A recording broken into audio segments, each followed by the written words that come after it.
warahmatullahi wabarakatuh. Bagaimana kabar kalian pada pagi menjelang siang ini? Mudah-mudahan kalian sehat selalu ya.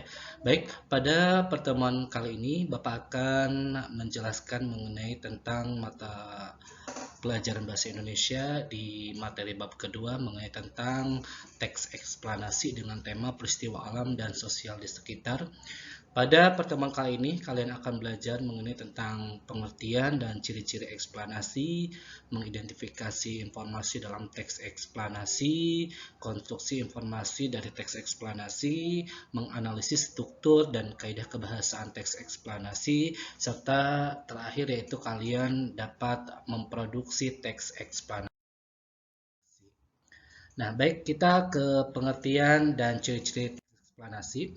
Bahwa teks eksplanasi adalah sebuah teks yang bertujuan untuk menjelaskan proses suatu fenomena alam atau fenomena sosial. Jadi menjelaskan tentang fenomena alam maupun fenomena sosial ya. Contohnya misalkan terjadi banjir, tsunami, gempa ya, longsor, erupsi ya, ataupun fenomena sosial yang sekarang marak terjadi, misalkan Fashion Week dan lain sebagainya. Ya, nah teks eksplanasi itu ditulis untuk menjawab pertanyaan bagaimana dan mengapa tentunya. Nah, ciri-ciri teks eksplanasi yang pertama adalah strukturnya terdiri dari pernyataan umum, yang kemudian ada proses ataupun deretan penjelas, dan yang terakhir adalah penutup. Kemudian di dalamnya memuat informasi fakta, ya, kemudian informasinya juga bersifat tentang ilmiah atau keilmuan, menjelaskan suatu kondisi atau fenomena alam. Itu. Nah, sekarang mengidentifikasi informasi dalam teks eksplanasi ini yang berkaitan dengan fakta dan gagasan pokok setiap paragraf tentunya. Nah, fakta adalah peristiwa kejadian yang sungguh-sungguh benar terjadi. Ya, fakta dalam teks terdapat pada paragraf-paragraf teks eksplanasi tentunya. Ya. Nah, ciri-ciri fakta yang pertama adalah hal sesuatu peristiwa yang dapat diteliti. Ya, contohnya apa? Ada yang bisa menyebutkan kalimat berkaitan dengan ciri yang pertama yaitu peristiwa yang dapat diteliti.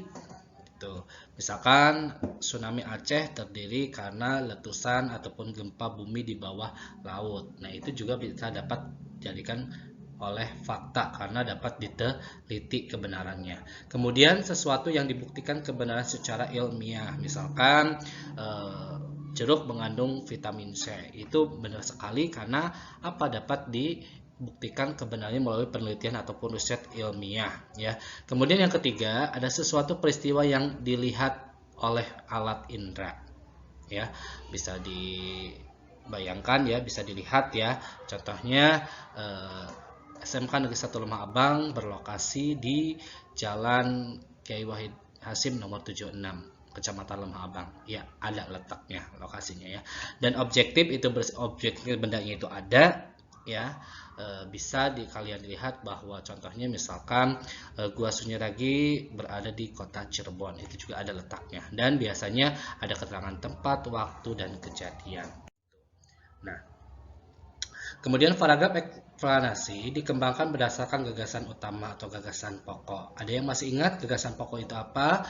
Gagasan utama atau gagasan pokok adalah gagasan yang dijadikan dasar dalam mengembangkan kalimat. Gagasan utama terdapat pada kalimat utama. Nah, paragraf yang kalimat utamanya ada di awal disebut paragraf deduktif. Kalau kalimat yang paragraf di akhir yaitu induktif, serta kalimat letaknya di awal di akhir itu paragraf campuran. Nah, kemudian bagian C yang konstruksi informasi teks eksplanasi, kalian akan mengidentifikasinya itu dengan bagian-bagian teks eksplanasi serta menyusun ulang teks eksplanasi ya.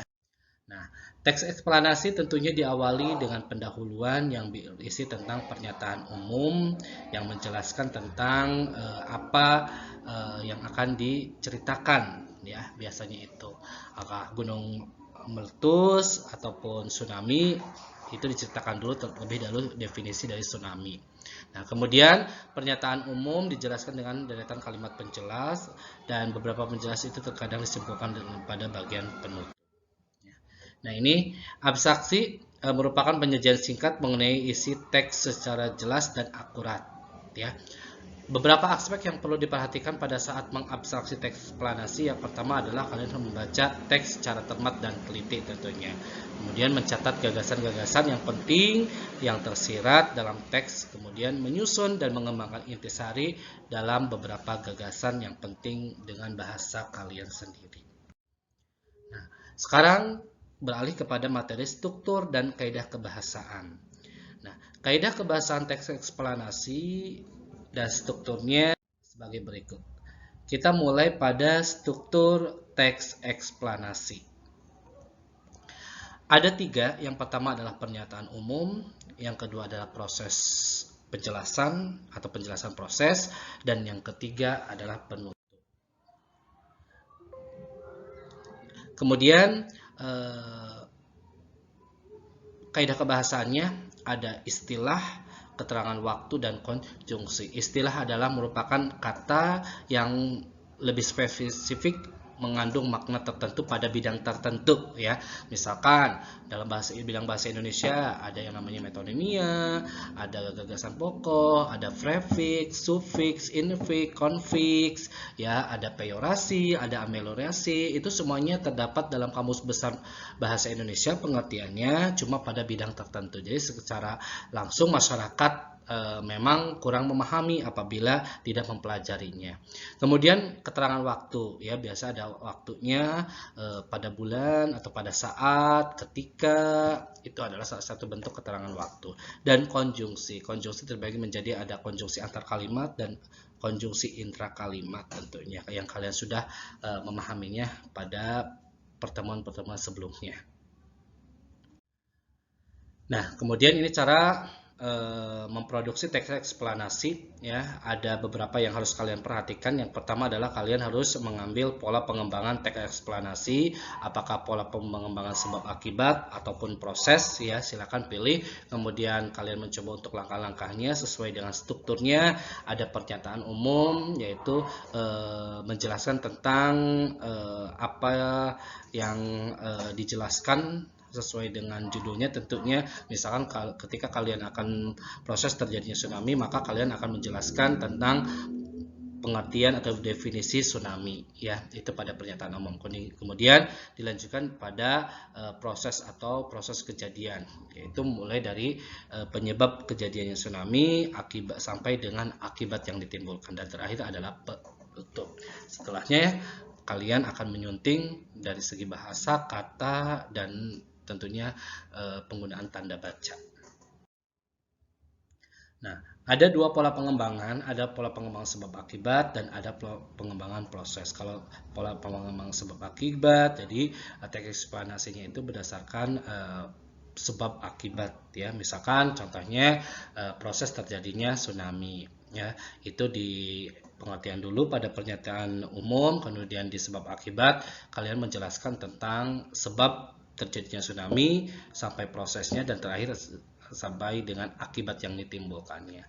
Kalau pengembangan proses itu lebih kepada teks prosedur, ya, tentang menjelaskan tentang proses terjadinya.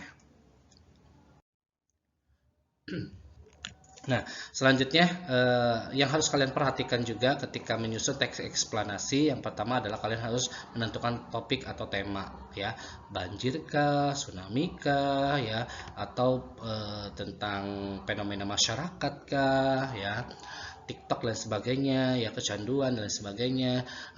Kemudian menentukan tujuannya, kemudian mengumpulkan data dari berbagai sumber, kemudian baru kalian menyusun kerangkanya harus sesuai dengan struktur, kaidah, dan kebahasaannya, serta kalian mengembangkan kerangka menjadi beberapa paragraf itu. Nah, tentunya ini dalam langkah menyunting teks yang kalian buat nantinya adalah kalian harus membaca kalimat demi kalimat secara teliti, digunakan untuk menemukan kesalahan apa yang terjadi pada penulisan eksplanasi, kemudian membenarkan kesalahan pada penulisan teks, dan memeriksa keterpaduan paragraf untuk menemukan kesalahan tentunya, dan memperbaiki keruntuhan paragraf yang tidak tepat dapat dilakukan dengan cara membuang kalimat yang tidak padu, menempatkan paragraf pada urutan tepat, dan menambah paragraf yang runtut tentunya.